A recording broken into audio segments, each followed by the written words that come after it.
Good Hi, to fine. talk to you again. How are you? Shall we start, ma'am? Yeah. Sure. So, shall we start, Srijit? Am I clear? Am I audible?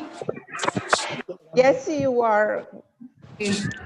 So, good evening to all the delegates gathered together here for the CME on a pediatrician's role in oral health. We, the caretakers of children health, encounter many a dilemma in our day-to-day practice pertaining to the same. Sometimes it may be simple questions like, Doctor, at what age can we use a toothbrush? To bottle milk caries, or sometimes seeing the worst form of caries or dental abscess. So today let us hear the sum and substance on how we can manage to improve the standard of oral hygiene and oral health care in children. To start the scientific program on the right note, we will have a short inaugural address by our IAP National Vice President South Zone, Dr. Anandakeshwan sir. A warm welcome to you, Doctor. Today I have the Srijit, can you? I am muted all, madam. Madam, unmute, madam. Oh, so you're not heard me from beginning? Yes, only for a while, for 10 seconds. Okay. Today I have the extreme pleasure to welcome the speaker for the day, Dr. Anna Karina Mascarenhas, professor at the College of Dental Medicine at the Nova Southeastern University, USA, and she's also the Associate Dean for Dental Research. We are ready, Dr. Anna Karina, to hear the ABC from the ABC to the recent advances in oral health from you. It seems life has taken a full circle today, first knowing each other as schoolmates and now as professionals. The moderator for the day is Dr. Tharian E. Matti, past president of Thrissur Dental Association and founder past president of Preventive and Pediatric Dentistry in Children. Hearty welcome to you, Doctor.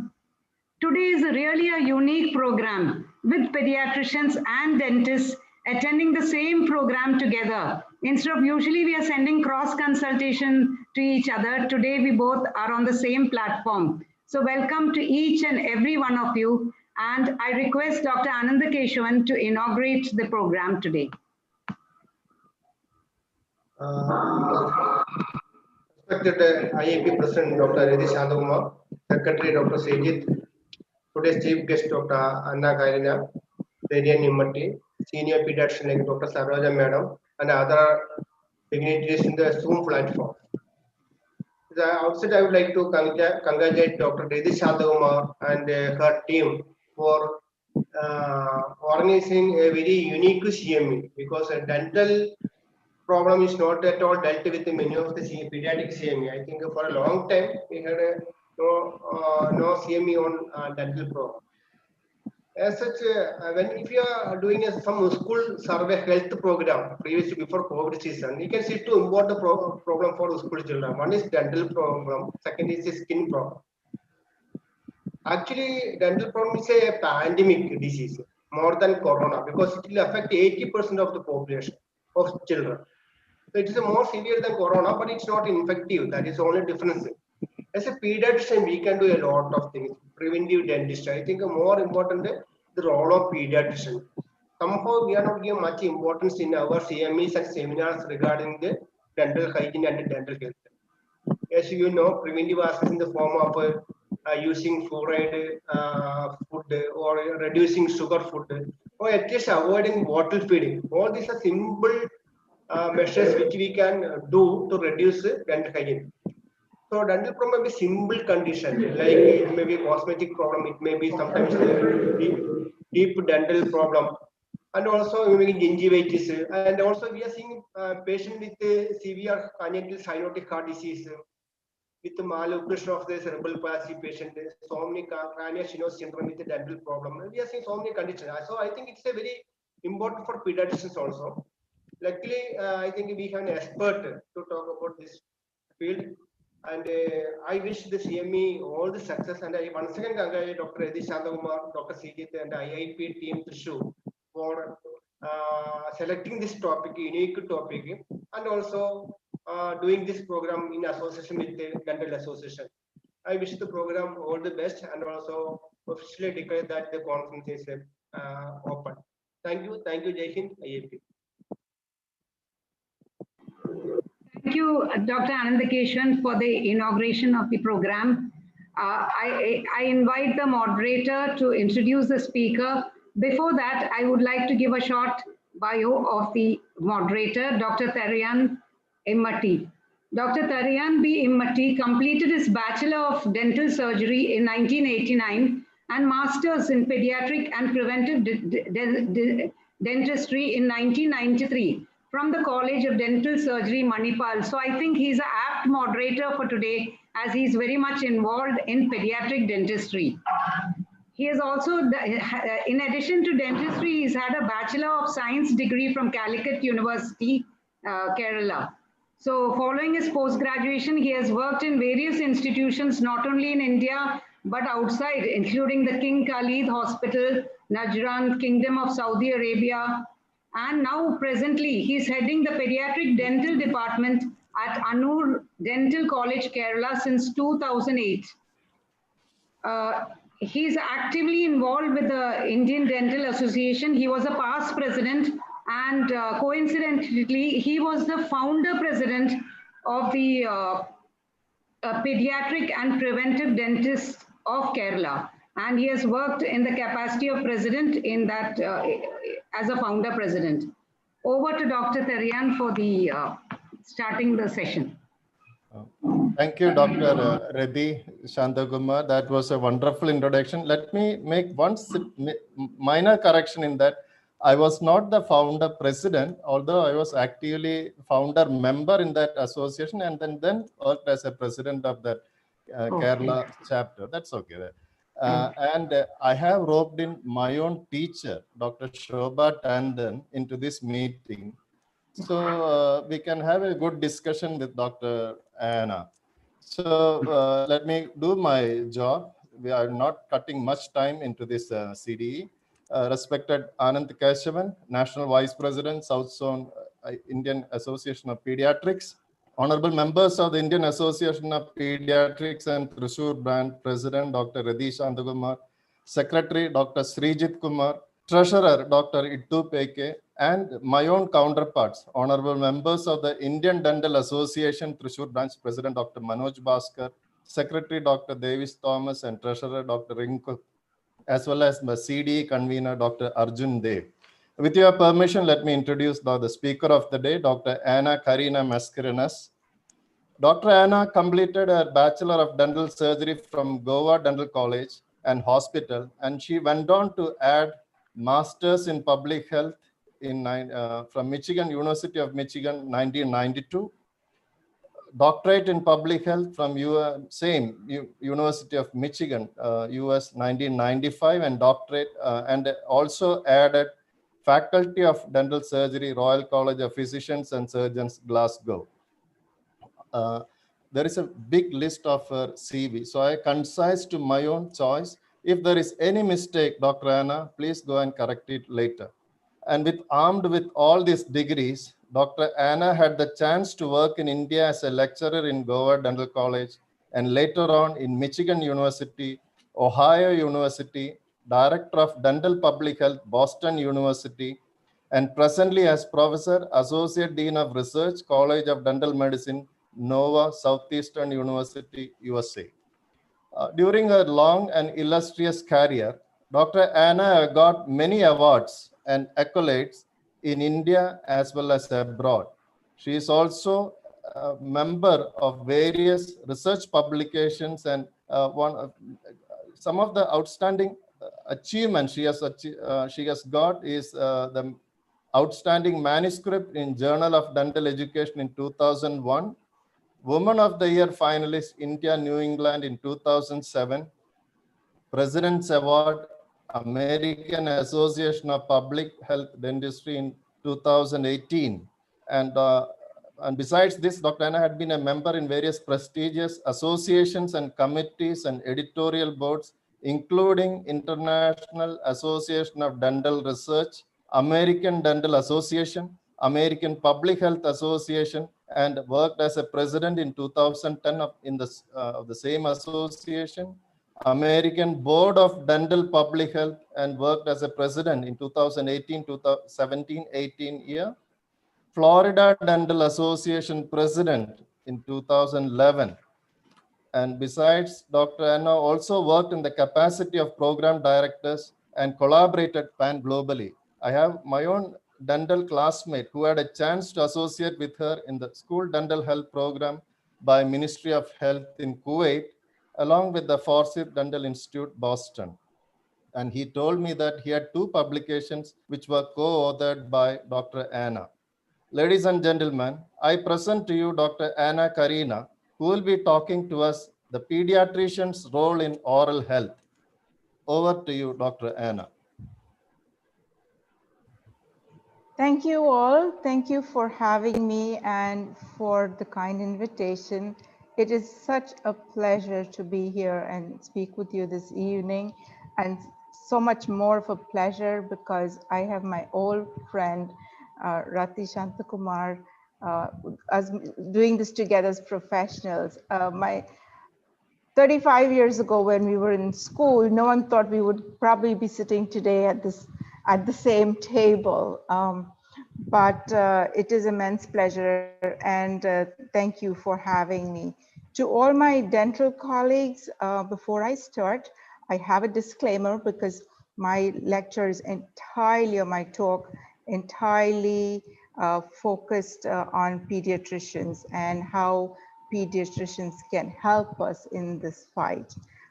So we can all do it together. I think it's really important for us to work together as a team. That being said, I am going to start a screen share.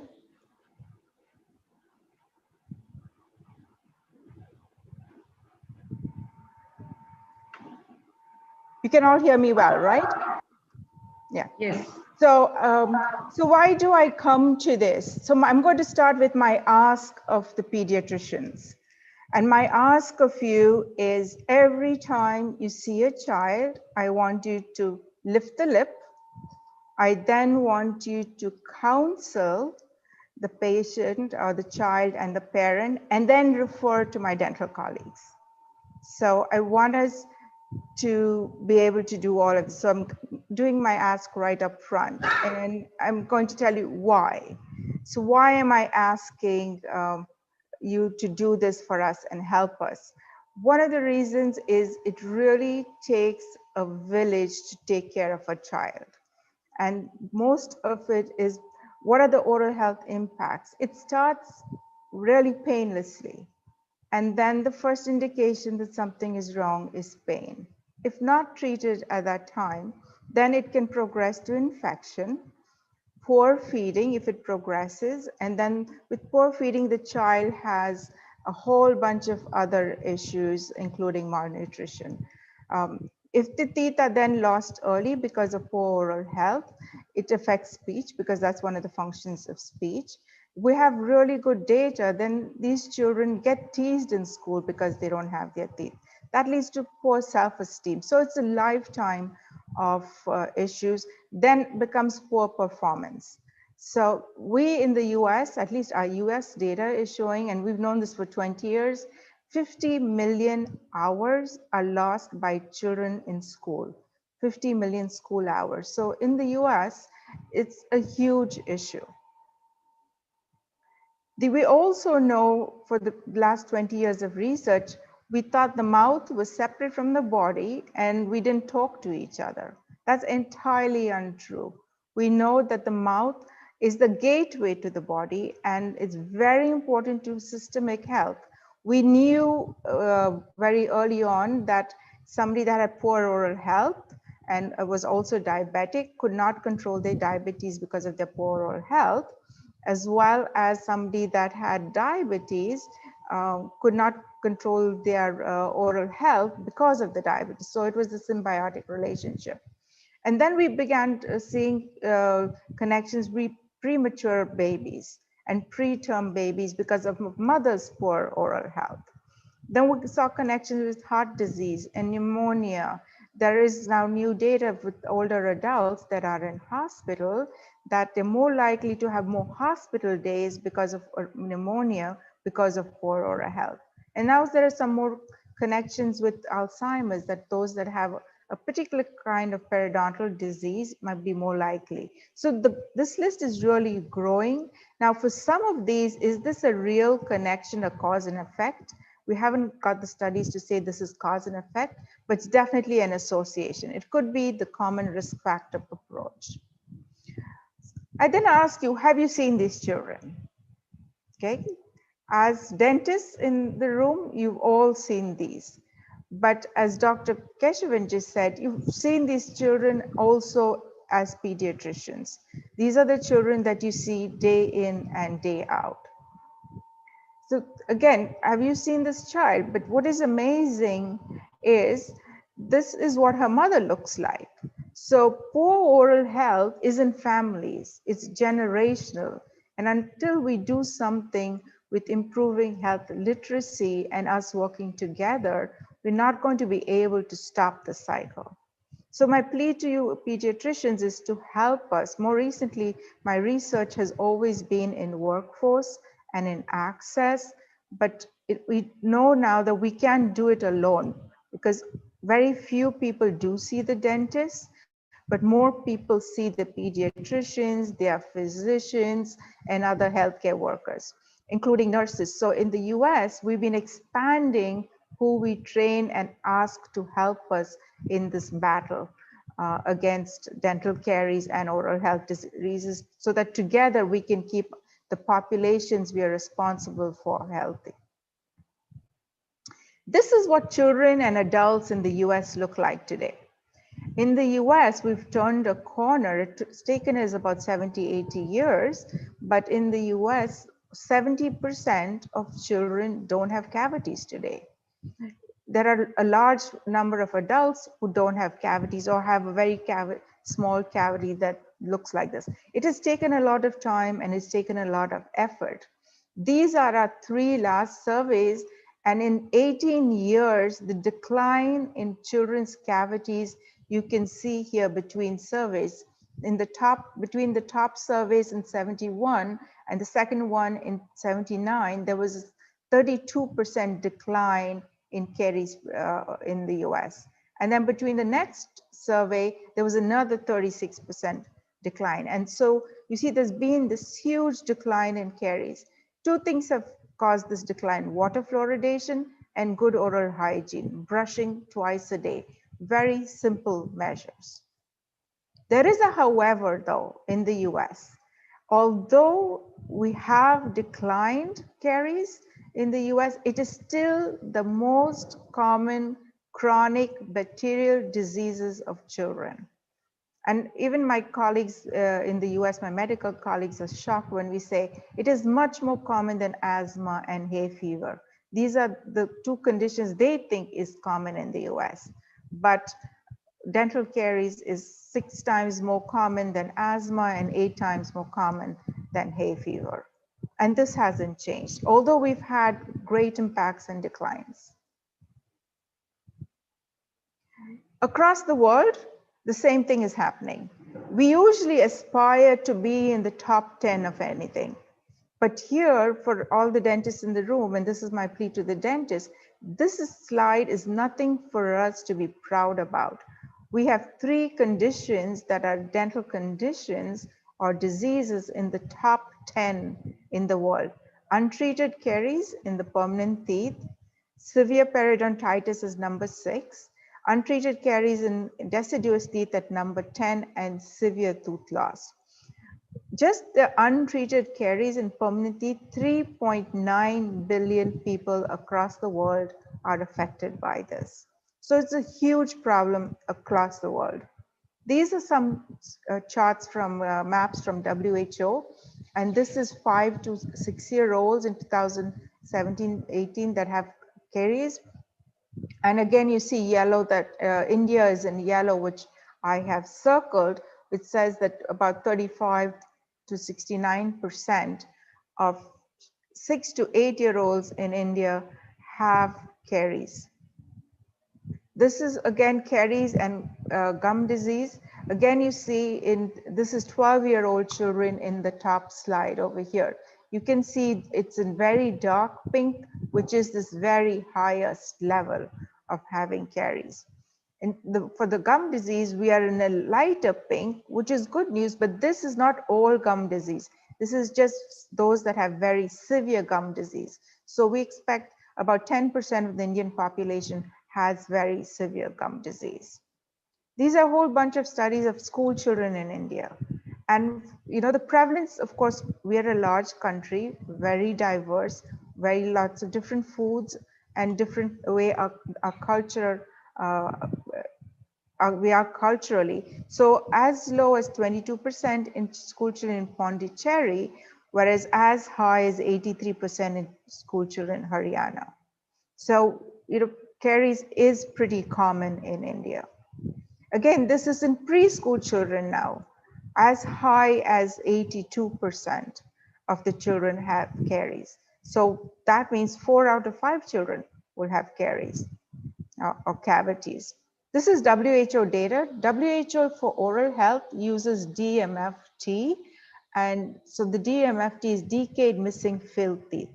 We quantify caries as in prevalence, those who have caries and those who don't have caries. We also quantify caries as in counting the missing, the decayed, and the filled teeth. And an indicator age for WHO is age 12. So all the blues are kind of what we call, the countries that have arrived, or the developed countries, the Australias, the France, the Germanys, the Spains, the UK, the US. So their DMFT is about 1 or even less than 1. India is at 3.94. There's only one other country, Saudi Arabia, that's got a higher DMFT than we have in India. And in green, I have our neighboring countries, Bangladesh and Pakistan, that have DMFT like the other European countries, or the Americas or the UK, and Egypt that has even lower at 0.4. So we need to try and aspire to be like some of our neighbors and move the needle closer to a 1 DMFT at age 12. So there's much to be done, and that's why we need you as pediatricians to help us in this. So very briefly now for the pediatricians, I'm going to do short anatomy and the disease itself. So we do have 2 dentitions, the primary dentition and the permanent dentition. 20 teeth in the primary dentition start erupting at 6 months of age, and they last to age 12. Distinguishing features in primary dentition permanent, they're smaller teeth, they're fewer in number, they're shaped differently, as well as they are whiter. And as the child grows, you start seeing spacing. In the permanent dentition, we have 32 teeth. They start erupting at age 6 and they last a lifetime. When I talk to nurses, I kind of always say that everyone notices when a primary tooth comes into the mouth, or the first primary tooth, because it's a happy moment for a family when a child is cranky and teething, and then that first tooth comes, it's an aha moment, and everyone is joyous. But the first permanent tooth that comes into the mouth, I call it a stealth tooth. And that's the first molar, because it comes behind all the primary teeth, so nobody notices that it has come. And it's the most ignored tooth, and also the tooth that is the first one to get a cavity. And so when you counsel parents, I want you to have them pay attention to that tooth, because parents will say, when all of us as dentists know, we've talked to parents, say, the permanent tooth has got a cavity, and they will say, but no new tooth came. I'm sure they didn't have new teeth. That's because they expect a tooth to fall out for a new tooth to come in. But the first permanent tooth to come out is the first molar, and that's why I call it the stealth tooth generally. But most of the children are in this stage that I call the mixed dentition or a confused mouth. where we see primary and permanent teeth together, and that's between ages of 6 and 12. The different types of teeth incisors, there are 8 central and lateral incisors, and they're used to cut food. Canines, we have 4, and we use them to tear food. Premolars, we have 8, and we use it to crush food. And I have them in red because when I do this, what I've taken to do this lecture is another 3-hour lecture I do with the medical professionals. And we have to do a pre-test and a post-test in that one. This question, they're always getting wrong. One of my questions is, which tooth is the only one seen in the permanent dentition? And I list them, and they'll usually pick molar rather than premolar. So I always have it in red. And so I put it in red here too. And molars, we have 8 in the primary teeth, 12 in the permanent teeth, because we have third molars in the permanent teeth, and we use them to grind food. The tooth structures, we divide them into tooth or hard structures and then tooth supporting structures. So the outermost layer of the tooth, of course, is the enamel, got no nerve endings. Then is the dentine that has nerve endings. And so a cavity starts hurting only when it reaches the dentine. Or as an adult, we might be sensitive to hot and cold foods because the enamel the dentine is exposed to the oral environment, and that's the one that has nerve endings. And I'll show you a little more of the slides I have. When a cavity is an enamel, we can remineralize because it's mostly still what we call a non-cavitated lesion.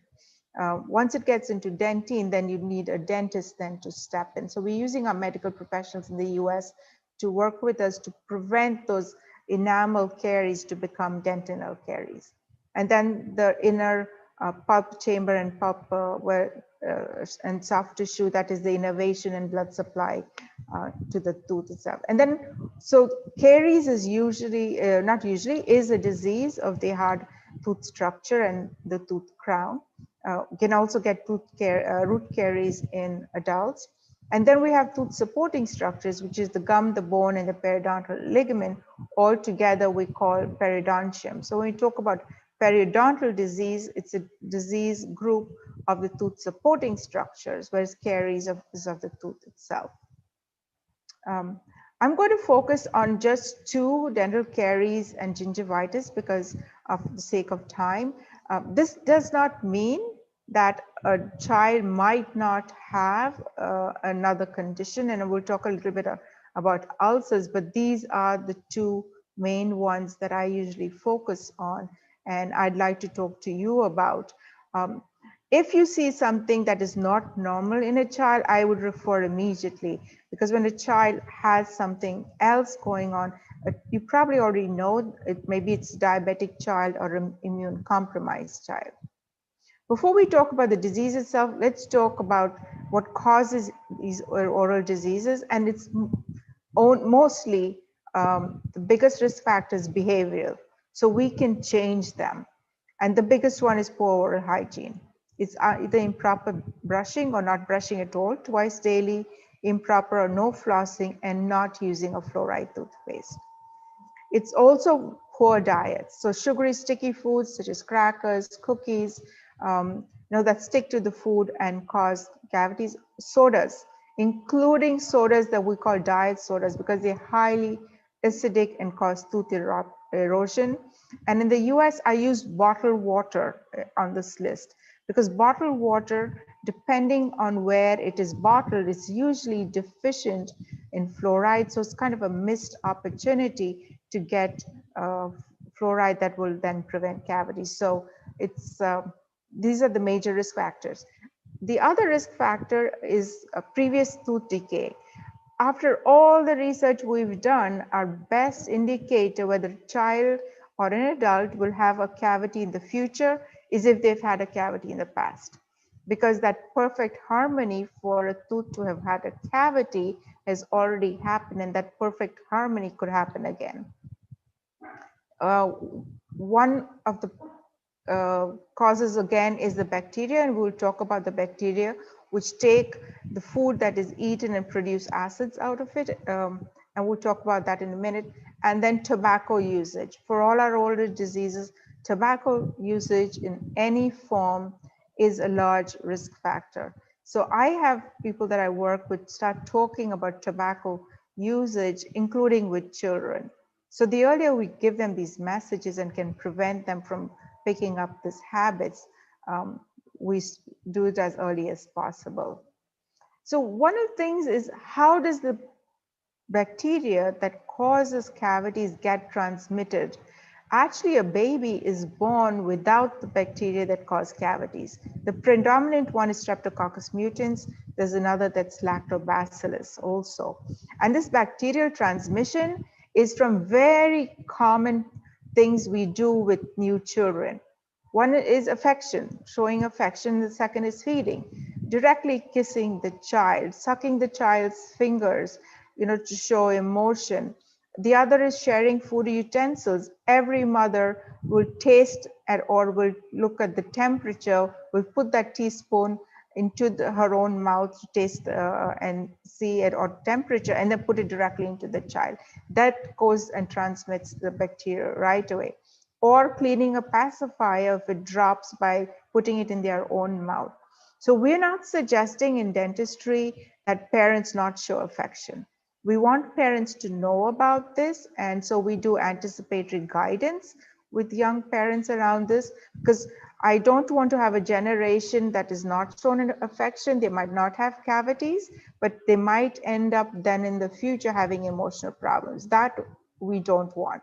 But definitely habits like cleaning a pacifier, sharing food utensils is what we do talk to parents about anticipatory guidance.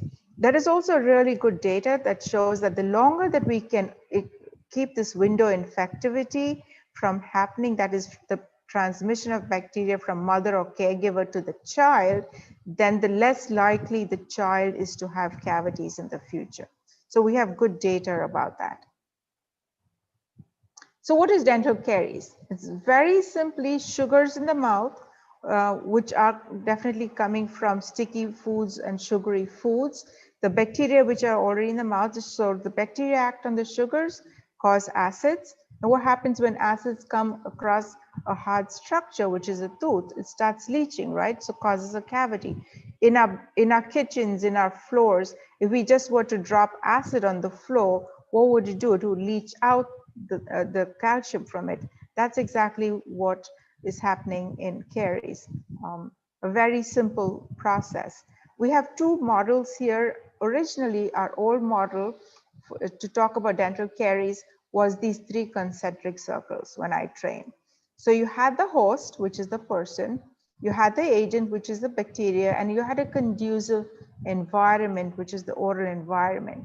And when all three intersected, that's when caries happen. So if you don't have any teeth, you cannot have any caries. Or if you don't have bacteria, we push that bacteria out, or don't have sufficient bacterial load, they're not going to get caries. Or if you don't have a conducive environment, that is environment that doesn't have sugary food, an environment with really good saliva flow, an environment in the mouth that has fluoride in it, caries are not going to happen. The more contemporary figure is this caries balance, which is more of a seesaw. Once upon a time, we thought that if a cavity started, it would just progress over time and we couldn't stop it. But reanalysis of some data from the Thiel-Kulenberg study of the original fluoride studies, we found that caries can progress, and then they can regress, and then they can progress again. And so a person, based on these factors that are disease indicators, risk factors, or the preventive factors, can go from having no caries at any given point to then caries progressing, and if this fluoride, it can get remineralized. And so it's not a continuous process. This is again what children in the US look like. Majority of the children look like this, even poor children and children from poor families. And in the US, I don't have it here on this slide, but in the US, I would have put poverty as a risk factor in the US. But even then, a large number of poor US children are cavity free. However, once the cavity starts, it starts like, I don't know if you can see clearly here, what we call a white spot lesion. A white spot lesion is enamel decalcification. It's a non-cavitated lesion, and it's usually around the gum margin. It's where the plaque sits, okay? And then the tooth underneath that gets decalcified. If that decalcification or white spot lesion is not stopped or remineralized using fluoride varnish or using fluorides, then it progresses to cavities like this, which is cavitation, to then loss of the tooth structure and just the roots, to then causing abscesses, and then children ending up in ER looking like this. In the US, with the best care in the world, children have died because of cavities, something that is entirely preventable. The other condition is gingivitis. This is what a healthy mouth looks like. A nice pink gingiva, well scalloped and with stippling, no bleeding, whereas this is now gingivitis. And so basically, like the name suggests, itis, inflammation of the gingiva or the superficial gum tissue. The most common cause is poor oral hygiene and accumulation of plaque and calculus. So we as researchers, when we are testing actually a model for when we're doing toothbrush trials or new toothpaste or mouth rinses, our end product, or we're always trying to see whether it prevents gingivitis, because caries trials take too long. And we actually cause a model of gingivitis in our patients that are, or in our, the people that have volunteered to be in our study. And we actually do that by telling them to stop brushing. So just by stopping brushing for a few days, we can cause this reversible gingivitis. And if you see in this graphic, in this picture below, again, very, very red, you can see the white line of calculus. There is some swelling, and then gingiva like this would bleed. So the main cause of gingivitis is plaque. We now call it a biofilm. It's usually pale yellow or to white in color, and it builds up on teeth. It builds up about 40 minutes after we start brushing. If not removed regularly, it becomes, as in this picture, it starts thickening, and in 12 hours, it gets colonized, and that by bacteria. And that's why that frequency of brushing at least every 12 hours to disrupt it before it can get bacteria. Calculus, on the other hand, is that same plaque now remaining there longer and getting calcified, and becomes yellow and hard to gray in color. And as you can see in the slide, a lot of what we go then to the hygienist to get removed. What calculus build up over time then starts causing recession of the gums.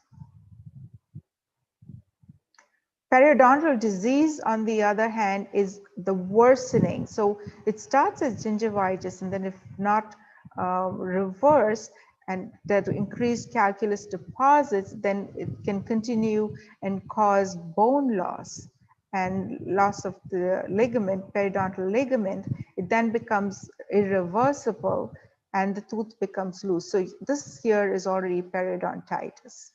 Now, in children, we don't expect to see periodontitis. If you do see periodontitis in a child, then refer immediately. You probably would already know some of these children. They're probably children that are immune compromised. So as pediatricians, how can you help us? The first is screen the child. The second, I'd like you to provide counseling. I'm going to give you some very brief for counseling. Just educate the child to avoid bad habits and to adopt good habits, and recommend good dietary habits. I know in India, US pediatricians are doing a lot of work around obesity in children. Actually, that helps take care of some of our issues in dentistry too, because a lot of the foods that cause obesity in children are also the foods that cause caries in children. I provide a fluoride varnish application in red here. because in the US, we have a lot of our medical professionals now doing fluoride varnish applications because they see a patient of record more frequently than we do. So I train nurses, for example, in a school district in Miami to do fluoride varnishes in the school. Pediatricians do it, family physicians do it. So if your scope of practice does allow you, I would encourage pediatricians to also do it. It's a very easy, simple process. I'm hoping my dental colleagues will not be upset with me for suggesting that pediatricians also begin doing fluoride varnish applications, because I think it's a good preventive procedure. And then refer the child to the pediatric dentist or the dentist. I'd like to see that every pediatrician has a dentist that they can refer to, and every dentist has a relationship with a pediatrician that they can send their children over to. I'd like to see that symbiotic relationship between our two professions. So in screening, very simply lift the lip. The minute you lift the lip, you're going to see the cavities in a child. So just lift it. I know you're very busy professionals, so, but just if you were to just lift the lip, you would help us tremendously. You'll be able to see the cavities. You might be able to see the abscesses these children have and be able to stop the process early enough. So my ask is lift the lip every time a child comes to you. Again, so caries starts as white spot, goes to cavitation, ends up in tooth loss and abscesses. In gingivitis, the clinical signs are redness, swelling, and bleeding. The cause, poor oral hygiene, and again, immune compromised children. So if child is immune compromised, send them for further evaluation. You'll also see your special needs children. All your special needs children will have gingivitis, or because of the medication they're on, including dialent and sodium, you might see gingival hyperplasia, like in this picture below.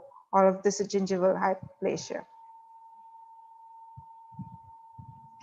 Over-retained primary teeth I also include in here because you might see a lot of children with that. And what I tell the nurses I train, if it is shaking, allow it to fall. Bring the child back in a week and see if it has fallen. So no treatment needed. But if it is firm, then refer it to a dentist. Or then the dentist can evaluate and see if this child needs to be seen by an orthodontist possibly, or a pediatric dentist for some interceptive orthodontics. The other that I know is ulcers that you commonly see in children. So the causes of ulcer is a traumatic ulcer, like in this slide here below, and aphthous ulcer, like up here in this one, and then herpes. This slide here has herpetic lesions. These are the most common ones you will see. The management is mostly palliative. So the FDA, which is our Food and Drug Administration, Oragel used to be the first line of using, mostly palliative, to keep the child comfortable and out of pain. However, Oragel with benzocaine has been taken off the market in the US. But you can find an oral gel without benzocaine. So that would be preferred. Observe the child. So if it is a traumatic ulcer or an aphthous ulcer, in a course of a week, that should heal. If it doesn't heal, then go ahead and refer again to the dentist. For counseling, the first is self-care and to avoid bad habits. Limit snacking in between meals. So talk to the child and the parent about trying to reduce the number of times that bacterial or the acid attack is in the mouth by limiting the snacking in between meals. So if they're still going to snack, then limit the kinds of foods that are sugar sticky foods as well, and limit them. We don't say that children should not have chocolate, should not have sugars, but limit them to meal times only. So that there isn't a separate snacking episode. And then limit drinking juice, soda, sports drinks, carbonated, including diet sodas. A lot of people think that for health reasons, drinking juice is the better option. That it is definitely better than soda because drinking juice is not as acidic, it's healthier, but drinking juice again, because it is already is very high in sugars, it is also very carcinogenic. So we recommend limiting drinking juice as well. So drinking juice again should be at meal times. Again, avoid bad habits, all tobacco habits, all kinds of tobacco, including smokeless tobacco and cigarettes. So a lot of our children in the US are moving to smokeless tobacco to make them more palatable to children. What do companies include in them? High sugar, right? So again, those very carcinogenic, not only carcinogenic, but carcinogenic as well. Then self-care, the next is avoid bad habits, but also adopt good habits. And the first is self-care, brushing at least twice a day with a fluoride toothpaste. Lots of fluoride toothpaste in the Indian market. When I was growing up, there were only 2 fluoride toothpastes in the Indian market, but today, you know, there's a wide variety of fluoride products in the market. Flossing at least once daily. Sorry, where did this? And then drinking optimally fluoridated water. I'm going to talk a little bit later about fluoride, and because I know in India we're a large country, we have endemic fluorosis, and so there is the issue of we causing fluorosis in children. But I think for the prevention of caries, there's still a responsible way that we can use fluoride, in my opinion. Toothbrushing at least twice a day after breakfast and the last thing before a child goes to bed. So I'd like you to, when you talk to children about toothbrushing, start inculcating them a habit that needs to be after breakfast, not before breakfast. If you brush before breakfast because you cannot eat before you have very clean teeth, then tell the child to brush before breakfast and after breakfast. The whole point of brushing is that you have your mouth clean for a few hours. So if you brush before breakfast and not after breakfast, then children go off to school, or even we as adults go off to work with a mouth that already is not clean. And then the last thing before going to bed. The fluoride toothpaste again, but in children, we only recommend a pea-size amount. And this is what a pea-size amount looks like. So for children, that's what we call a pea-size amount, okay? About 1/3 of the brush head. Use a very small brush head. In infants and those under age 2, we are only recommending a smear, or more like a rice grain, but we also call it a smear. So very little toothpaste. Self-care, again, this is around food. Choose fruits compared to fruit juices to meet the dietary requirements. So if the child is going to have a snack, have a healthy snack, cheese, not crackers, fruits rather than fruit juice. These are healthy. Eat, and then nutritious, follow basic guidelines. We in the US say, do the rainbow foods, the colorful foods, because those are the ones that are the healthier foods. Dental care should not be delayed, and if there is a health problem, seek care immediately. I'm going to talk about some of our American Academy Pediatric Dentistry recommendations and guidelines. And I think this is where Rati and I had the conversation of why I wanted to talk to pediatrics. At what time should the cleaning of a child's teeth start? As soon as the first tooth erupts. So generally it erupts at 6 months. So we recommend at least at 6 months. I actually recommend to get the child ready to have the teeth cleaned even before the tooth erupts, so that the parent after a feed will then use a soft cloth to clean the mouth. No toothpaste or anything like that, just a soft cloth and a finger to clean the mouth. Again, as anticipatory guidance, child should not be put to bed with a bottle full of milk or a sugary drink. So that again is to be avoided. When to take the child to a healthcare professional? So again at 6 months. So when a child is taken to pediatrician, nurse practitioner, physician assistants, family physicians, to have them lift the lip. And then take to first visit to a dentist is by age 1. In the US, we want all children to have a dental home by age 1. So we recommend that child be seen by a dentist at age 1. And again, the toothbrush is just a smear in the younger ages. Fluoride varnish, then I'm a huge proponent of fluorides and fluoride varnish as an additional prevention. It's a highly concentrated fluoride gel.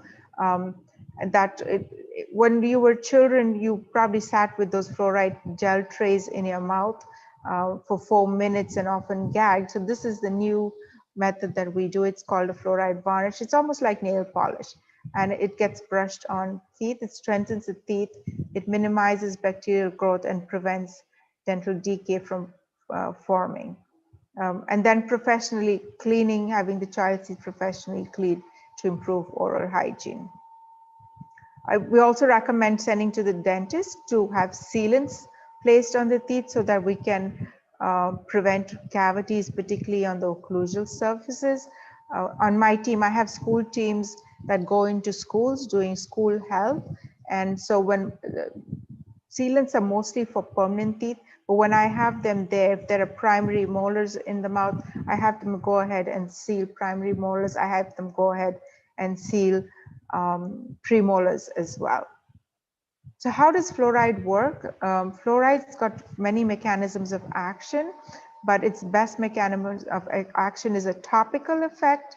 It promotes remineralization and inhibits demineralization of an early caries lesion. So there is this early white spot lesion that lacks calcium, then with fluoride environment, it will remineralize that. And so that next time it inhibits demineralization. So as this cute graphic shows, on one side there's the bug or the Streptococcus mutans, and the plaque doing a tug of war with the toothpaste and the fluoride. So preventing that, keeping that equilibrium in the mouth. There are lots of fluoride in the market or that we as dentists use. We call them at the community level and at the individual level. At the community level, the best known around the world is water fluoridation. Some countries also do salt fluoridation. A country that's big into is Switzerland. And then there are companies, and England does milk fluoridation too. At the individual level, there is, of course, toothpaste that we highly recommend everyone uses twice a day. There are fluoride drops, actually, or multivitamins that include fluoride. In the US, we recommend this for non-fluoridated areas only. And the recommendation, pediatricians actually do prescribe this for us in the US, but the recommendation is that the pediatrician has the water tested before they actually prescribe the fluoride supplement. And then there are fluoride rinses, and ACT is one of the big ones in the US. Professionally applied used to be the fluoride gels, and now is the fluoride varnish. There are several of them in the market in the US. I know in India, Durafat is available. It's a Colgate product, and several others. But the newest one on the market that we as dentists are using to arrest caries is silver diamine fluoride. So it's becoming that magic bullet, because not only can it prevent cavities, but there's some really good research coming out of China and other places that shows that it actually arrests cavities as well. In the US, we use this model. This is the Fisher-Owens model. And this model really is what brings it home to me, that it actually takes the whole village to prevent cavities and prevent oral diseases in children.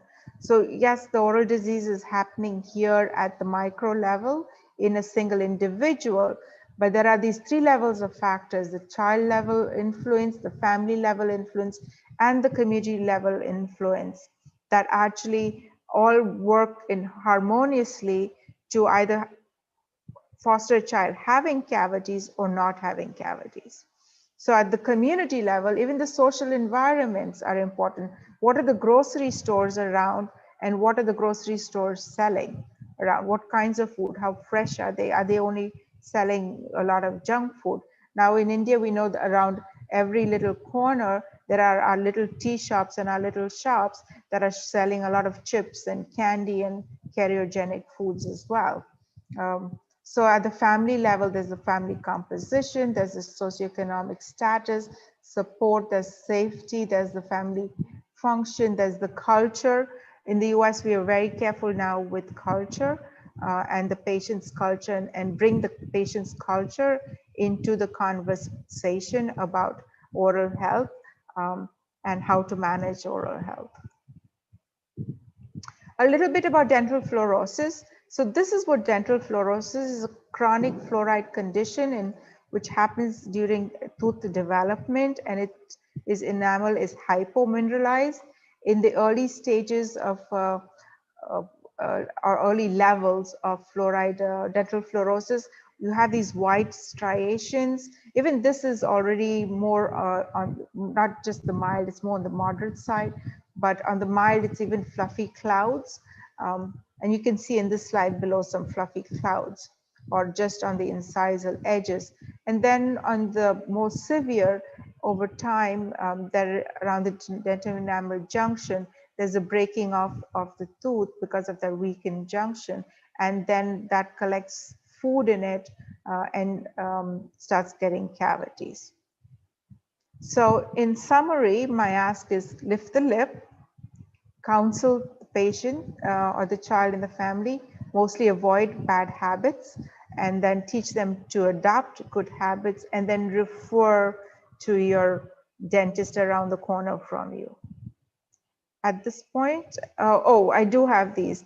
These are children in the US. Even with the best dentistry in the world and access, we still have children that look like this. And I tell this to my students: I never want to see a child look like this or this happen. This was actually the headlines in our newspapers. These children died for want of a dentist. Their mothers, parents, particularly this African-American child, mother could not find a dentist to treat him. And he ended up with an abscess, then with a brain abscess, ended up dying. This child again also died in an OR complication, but he was in the OR because he needed 6 crowns. At age, he was 6-year-old. I'm happy to take any questions now. Yes, ma'am.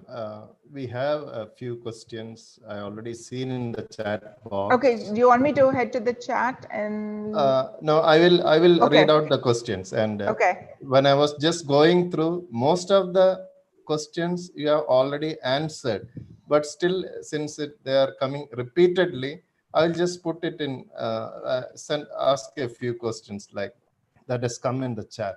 So first thing is, when brushing in a baby should start? I think we already answered that.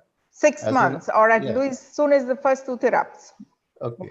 Then next point is flossing in children. Flossing in primary dentition. Is it acceptable or is it possible? Actually, it's not, because the children don't have dexterity. But I want us to start talking to them about flossing so that we get the idea into their heads that, you know, when they're older, possibly 9 and 10, then they can start flossing when they have that manual dexterity, but not in primary teeth. Yeah, it will be tough. It'll be very tough, yes. That's right. Then one more question, that is fluoride mouthwash or applications in children. And I am adding one more question to that. Too much of fluoride, is it dangerous also? Yeah, so I'll answer both of them. The first one is about fluoride varnish. So I'm a proponent of using fluoride varnish, or in high caries, doing, the child is then sent to a dentist, the dentist will do a caries risk assessment, right? And with that caries risk assessment, we'll then decide whether to add a fluoride regimen. And so at that point, then fluoride rinse might be added. But the fluoride varnish, my philosophy, and having worked again with your friend, and that is some of our papers from Kuwait, we actually did this, that when a child goes for their vaccine, they actually get a fluoride varnish, because in Kuwaiti children, 98% of the children have caries. And you worked in Saudi Arabia, right?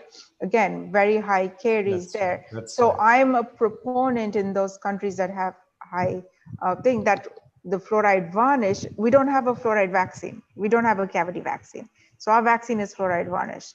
So I'm a proponent that when the child goes for one vaccine and is seen at the same time get theta erupting, they get a fluoride varnish application. Now, is too much of fluoride? Actually, there's a yes and there's a no. So if you're coming from an endemic area, I know Kerala has 2 endemic areas. So in there, I might not recommend in those children additional fluoride. But again, it's risk-based. If the child doesn't have cavities, then you don't need the additional fluoride, don't need the fluoride varnish. But if the child is already having cavities, is already having baby bottle tooth decay, then definitely something more has to be added beyond the behavioral change. Behavioral change is really hard. So I definitely would recommend. Okay. Can I Sure. say another question? Yeah. In long-term admitted patients, like ICU patients, how oral health can be maintained? Teaching nurses. Oh, okay. I would definitely recommend we teach nurses how to brush, children's teeth and to keep the teeth clean. They might probably not be able to actually put a brush in and do it, or maybe just with a cloth, right? Be able to keep the mouth clean. But it's really very important because our data is already showing that, more hospital days, worse cases of pneumonia if the child has poor oral health or if the adult has poor oral health. So even in ICU, I would highly recommend. In the US, and I don't know if it's available, we even have xylitol swabs. So that's another. I didn't talk about xylitol because I'm not such a big fan of xylitol. It's not, fluoride is my first line of thing rather than xylitol, because xylitol, you need large doses, but as well as xylitol has an immediate side effect, those large doses can cause diarrhea. So that's why I'm not so much of a proponent of xylitol. But xylitol wipes for those children that are in ICU would be a great way to go if they're available in India. Okay. Another aspect to check in again, how can I brush a 6-month-old child? Any tips? So that's why I'm saying even before 6 months, to start putting, getting the child to putting the finger in the mouth, or a wet cloth in the mouth, or, to kind of clean out a gauze in the mouth. So because by 6 months, I totally agree. Children already have a mentality, or, they're already little people. And sometimes, so you really do want to start it before 6 months. So that by the time you come to 6 months and they have, it's cleaning very gently, very small brush, very soft brush. So I know it's an adult brush, they don't have it for children. Have any of you seen the Colgate Slim Soft? Has anyone tried? It is so gentle, but I wish Colgate made that for babies as well. Because the bristles are very, very soft and very gentle. Okay. The other is, I guess I should have said this, the brushes that we all need to use is soft tooth brushes, not the medium, not the hard. Yes, I probably should have said that. I take that for granted. But yes, yes, we should be using only soft tooth brushes. That's right. Next is related to some medications like analgesics medicine calculation in children. One question is to that. And what is the medicine for an oral ulcer in a 2-year-old child? So the oral also, if you can get the oral gel, but without the benzocaine. Without the benzocaine, yeah. Now the calculation of that I don't know. That I'll have to ask the pediatricians in the room. Yes. Okay, I will take it like a basic weight, and based upon that we can calculate, or the pharmaceutical company they give for kids, I mean infants, kid dose. and yeah. So the syrups or drops, pediatric drops to syrups to tablets and capsules, and as the child grows, advances in age. Now, but this was not for fluoride, right? This was analgesic. No. This is the analgesic. Analgesics medicine calculation. Yeah. Fluoride, as you said. Ma'am, I have a question in that. Is it a protocol to brush after breakfast in states? Or absolutely. Is that a protocol now? Yeah. So yeah, definitely we are pushing for after breakfast, and so that's what we're asking people to do. And of course, adults will say but I know. But then say, wait, then do it twice, right? Do it before or do it after. But with children, in fact, there are school programs now where we were doing brushing in school, because a child gets breakfast in school, then they have some programs that they will then do brushing in school after that. But yeah, we're definitely pushing for after breakfast. We have some similar programs too in India. I mean, associated with dental colleges. They go to schools and give them this Colgate. In that way, the Colgate has sponsored some of the toothpaste brushes, and we keep them in school and teach the teachers to brush them after them. I mean, if there is a break and things after like that. After there is a break, we have improved, and we have seen the DMF improving after that. You have, right? Yeah, very much, definitely. Yeah. Our disease is entirely behavioral, right? That's right. Yeah. And one other question is, in children with special needs who may not be cooperative for brushing teeth, what are the options to reduce caries, cavities, and gingivitis? And he has commented upon your talk. I mean, I should have done that first. That was a gentle and the nicest talk I ever heard. Fine. So the question is. So one of the studies we did, again, this one was in Kuwait with special needs children. They were willing to have their teeth brushed with a electric brush. Motor brush. Yeah, with a motor brush. And because those grips also, they can grip that better. So that was one. In those kids, I definitely recommend fluoride varnish. And in fact, I recommend fluoride varnish even more frequently, instead of twice a year, 4 times a year, or even 6 times a year. I don't think fluoride varnish will hurt those kids. A fluoride varnish is a good application.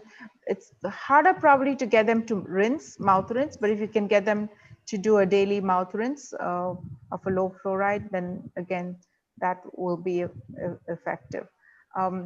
If you can get them to see them in the clinic, then SDF now is my new favorite, so that we can use SDF on those children as well.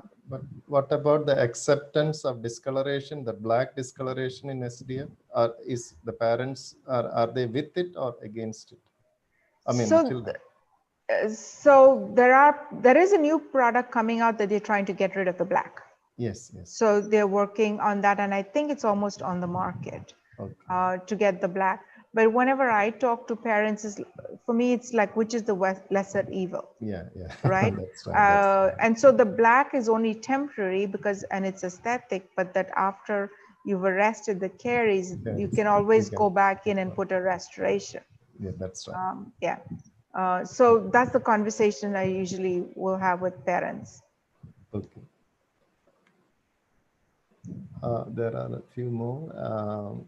What is the brushing technique advised in kids? It's the phones. I'm not a promoter of any particular brushing technique. Just let's get the brush in there. Brushing first. Yeah, but you just exactly. And then, of course, as the child grows and into adulthood, I do the BAS technique again. Okay. Yeah. Again, flossing has to be started and has to be done by parents. That's right. Okay. I mean, that's what I also recommend in primary dentition. There are certain designed floss with a holder type, where I teach the parents to do, especially in that 4, 5 in the interdental areas. of the primary molars where there is a foot. But in younger children, due to spacing, Because of spacing, there shouldn't yeah, be. Yeah. that shouldn't be a much problem. That's Yeah. right. Then, okay, we have, okay. Oh, well, this is answer or question?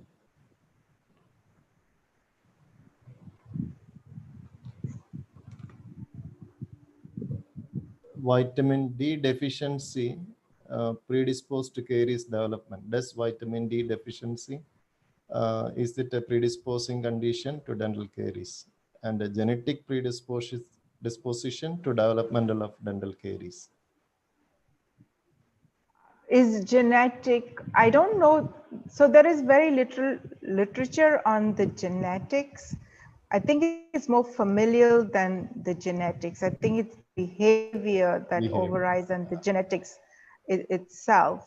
At this point of time, yeah. Yes. It is more. From the data that we have, I don't think we have sufficient data to support that caries is a genetic disease. It's more a behavioral disease or a familial disease. So it might look genetic, but it's more the behaviors within that family that are causing it than the genetic makeup of the family itself. Okay, then, but if that then genetic predilection or making the tooth more weak, like more hyperplastic, then there is a bigger chance of getting. Sure. Definitely. Yeah. Another part of that question was vitamin D, and I will say very much vitamin D deficiency predisposing to dental caries. Yeah. That's over retained primary tooth. If it is firm, should we extract it? I hope that is a dentist or a pediatrician. I don't know. Dr. Nazia. Okay. It has to be removed. It has to be, yeah. Yeah. You definitely would want to remove it. Yeah. Okay. Can we recommend flossing in primary teeth by the caretakers? Definitely. Whoever is the primary caretaker can do that. The mother, father. And now I see micro units who involve both, and they are both of them are very much worried. So I involve both to do this. Either the father helps and the mother does it. Fine. Again, brushing technique advised. That's okay. How to prevent plaque and any way to remove once it occurs? I think only brushing.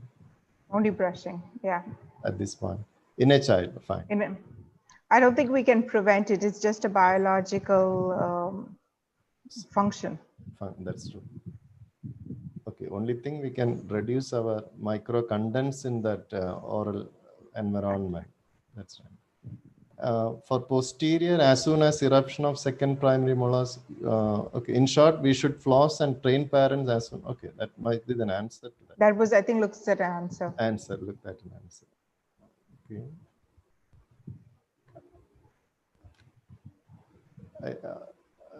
Are you ready to take more? Because if you sure. Keep, sure. I mean, Dr.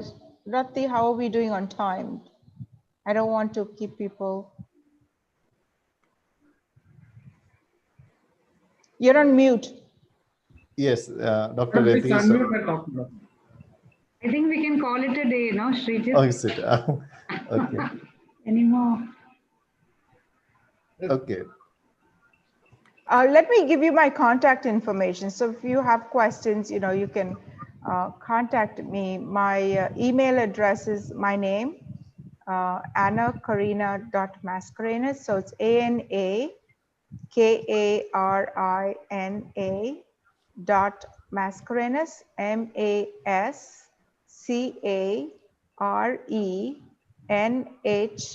MASCARENHAS at Nova, NOVA.edu.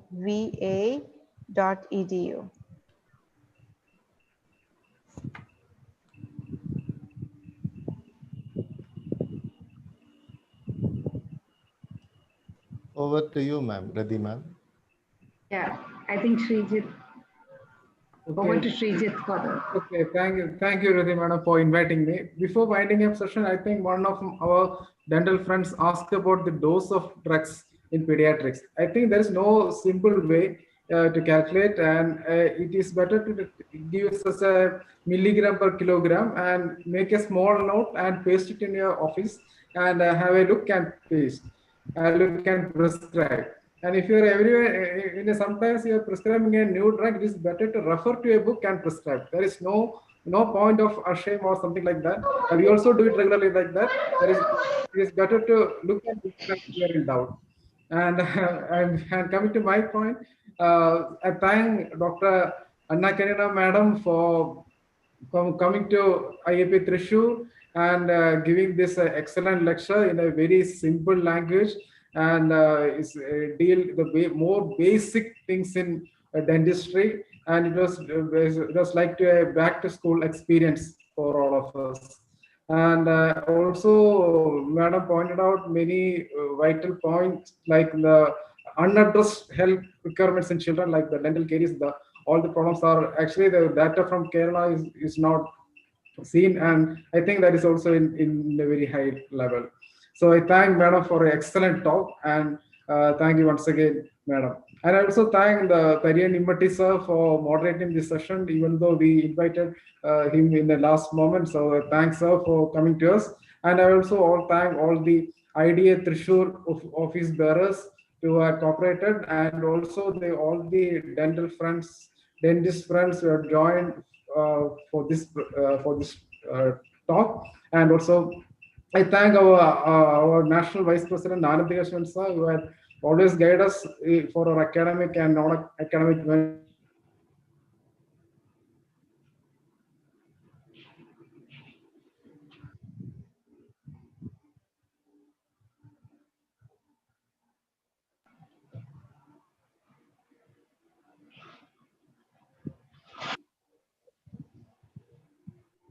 Actually, some technical problems, so I will. So thank you all of you for joining us, and thank you once again, and good night, JIP, and good night, Jai Hind. Thank you. Any comments by our senior colleagues? Dr. Saroja Madam, I can see Dr. Saroja Madam.